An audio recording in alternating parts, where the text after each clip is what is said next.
Kebijakan Bank Indonesia untuk meningkatkan komoditi kopi di Sumatera Selatan terus diupayakan agar dapat diekspor sesuai dengan kebutuhan pasar dan tentunya dengan kualitas yang tetap terjaga.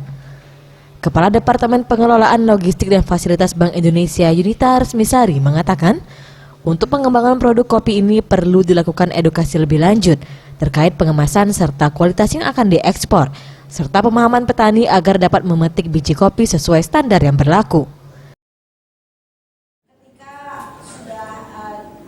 Dalam jumlah kecil bisa dijaga kualitasnya, banyak peminatnya, tapi begitu ada permintaan tinggi, kesulitan untuk memenuhi, begitu kan?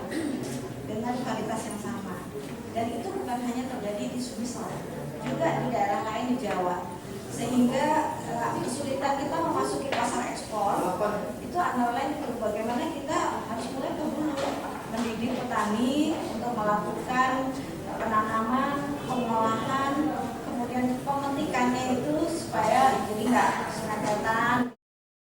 Saat ini pemerintah Provinsi Sumatera Selatan berupaya agar produk olahan kopi ini dapat berkembang selain komoditi karet.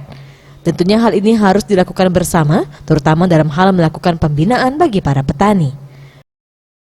Tim Liputan Sriwijaya TV.